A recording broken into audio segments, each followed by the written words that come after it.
Today we have a fairly simplistic beer. Or at least that's what I'm thinking. But then again, it's from left field. And they like to throw a little bit of a curveball at you sometimes. So, without further ado, let's get into it. It sounds simple enough. It should be simple, but at the same time, should be awesome. Let's do it.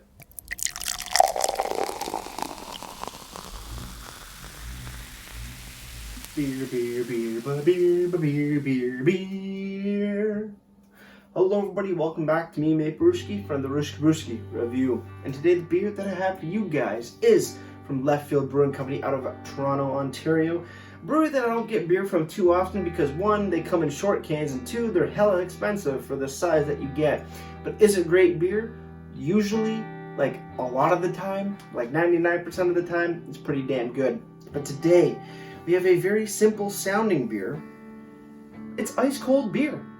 And a very ice cold looking can. Blues, silver bullets, fairly simple. You got a dog there in blue. You got some pretty cool stuff. It's ice cold beer.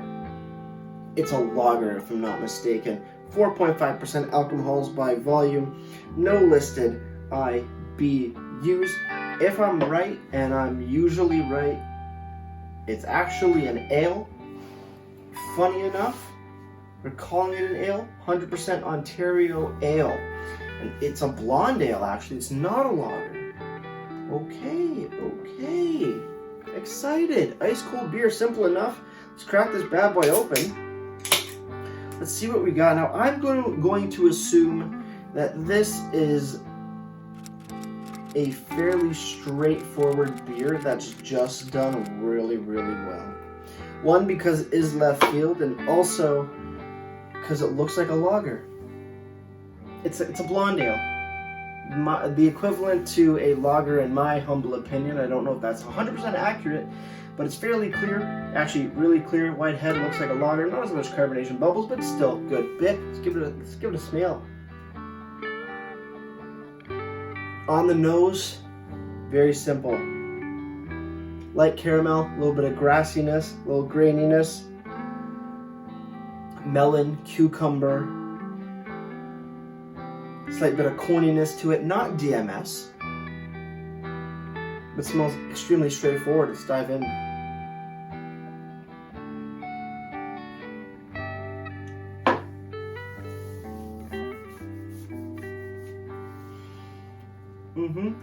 Yeah, crisp, fairly clean. A little bit of like a sourdough note to it as well. Kind of similar to almost a Pilsner.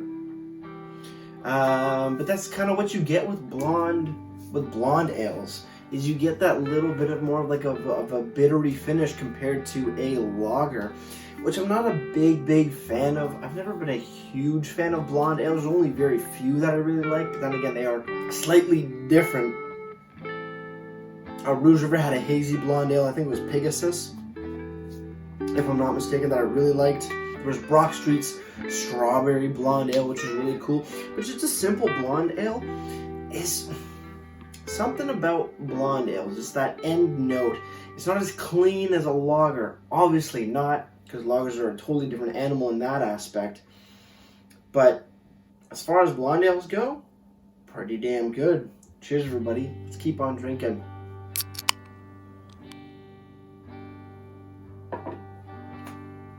Yeah, it's really clean and crisp in the beginning. Little bits of caramel, some graininess, some white breadiness, a little bit of crack, like salted crackerness going on there as well.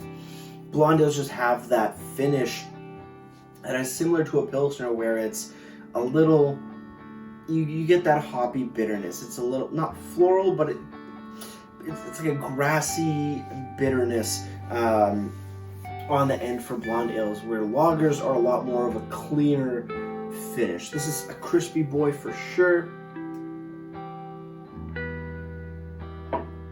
It's got some beautiful aromatics. It's got a great body to it. Light bodied, but still not airy by any means. A solid contender. I'm just a little biased to blonde ales. They're not my thing. But I can definitely appreciate a good beer when it comes across, even though I may not enjoy its flavors, because that's just personal, that's subjective. everything's always subjective, but you have to get past that subjectiveness and look at the beer as without your own personal bias. So from Left Field Brewery, ice cold beer, boom, here's the can, beautiful looking can. I'm in love with this look of the can. They did a great job with it. 100% Ontario Ale, 4.5% alcohols by volume. How many IBUs? I don't think I touched on that. No IBUs on the website, right? No IBUs on the website. Untapped, no IBUs. Probably no more than like 10 to 15, I want to say. Maybe 20 at tops, but I highly doubt that. Looking on the can, let's see what they have to say about this beer. The fans demand it. That's really all it says, right? There's a canned on date, canned on October 25th, 2020. So a little over a month old, not too bad. Left Field Brewing Company, blah, blah, blah, blah, blah. On the bottom, nothing there because you get the canned on date on the side of the can right here. Again, beautiful looking can. I can't show this off enough. It's great. That's great. Keep ice cold and drink fresh. Goddamn straight. Beautiful stuff. I love that can design. Left Field, holy shit. This one, you knocked it out of the park. Over on the website for more information, ice cold beer, 100% Ontario Ale, cold, crisp, refreshing, easy drinking, 4.5%. But if you click on the Buy Now section, it shoots you over to the shop page and gives you a description which reads, fans demand ice cold beer, and that they do. A crisp and refreshing, all natural craft ale made with 100% Ontario ingredients. That's seriously great. Without being too serious, grab a taste of the ultimate bleacher beer and enjoy the game. Like I said, 4.5% alcohols by volume. In the ballpark's pairings, we got hot dogs and pretzels.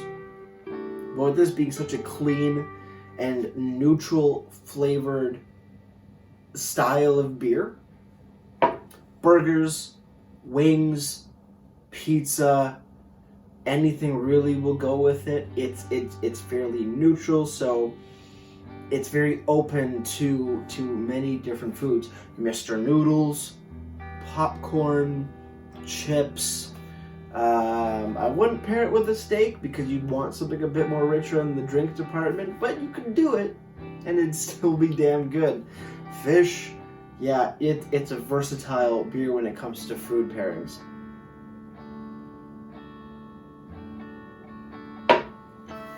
And it's pretty damn good. Pretty damn good indeed. And speaking of which, if we go over to Untapped, ice cold beer has been given a 3.51 bottle caps out of 5, and that's out of just under 800 ratings. Now, as for the price of this beer, it's expensive. It won't sound expensive, but it is expensive. $2.75 for the short boy can.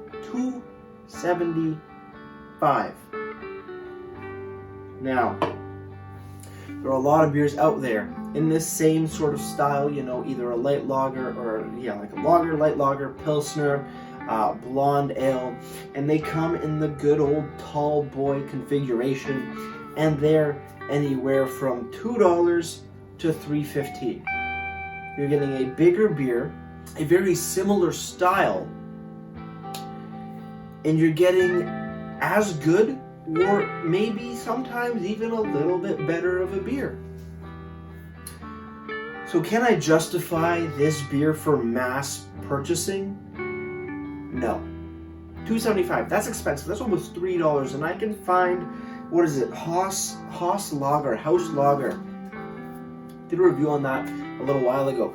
Great beer. I think it's if I'm not mistaken, it's a Pilsner or a Lager, one of the two. I'm pretty sure it's a Pilsner.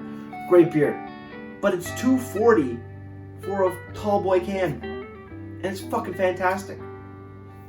There are better beers out there for cheaper pricing. There's beers that are almost as good as this one, or the same goodness, same quality, for cheaper and in a bigger size.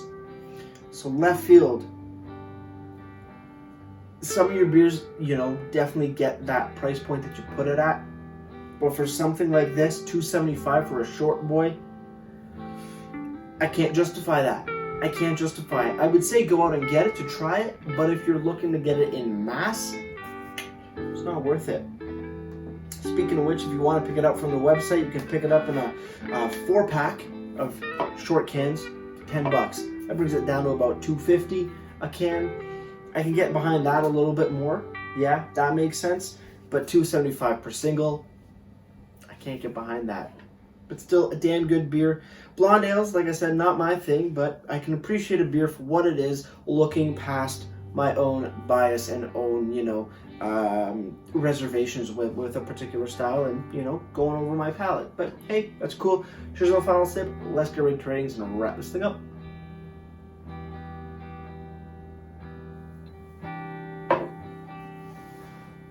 Overall, it's absolutely refreshing. It's crisp. It's got a ton of flavor in here. I'm not a big fan of that grassy, almost florally bitter ending of blondes, but this beer right here is a damn good beer. It's ice cold beer, and yeah, you should have it ice cold. It's a beautiful can design. It's a beautiful beer. It's expensive. Not worth it in that regard to get mass amounts of it, but definitely go out and try it. It's a stellar beer. Overall, gets a solid 8 out of 10. Solid stuff for sure. As for presentation, again, the can design, I can't just not say enough about this can design. It's fantastic. It is fan-freaking-tastic. It screams ice cold. You can see it being icy, and it's not even icy. It's so cool. But as for information, you get a can on date. That's probably the most important thing. No description, not a big deal, but I'd like one on here. No IBUs, again, not a big deal. No ingredients. All you do get is that canned on date and a beautiful looking can. Website does help you out a bit in the description part. The ABV, you got that already. But I think the coolest thing too is that they always throw on some ballpark pairings or some food pairings, and that's just a nice little cherry on top. Overall presentation, lacking a lot of information on the can, but it's pretty damn cool. Plus I got ballpark pairings on the website. I still gotta give it an 8 out of 10 just because it looks so damn good and you get some pretty cool information on the website. Before I leave you guys, if you have any comments, questions, or beers you want to review in the future, you can leave all that information down in the comment box below. If you want to go ahead and like this video or subscribe to me, Mate Brewski, we greatly appreciate it as well. With all that said, that's going to do it for me, Mate Brewski. Like I always say, crack a beer and enjoy. Cheers.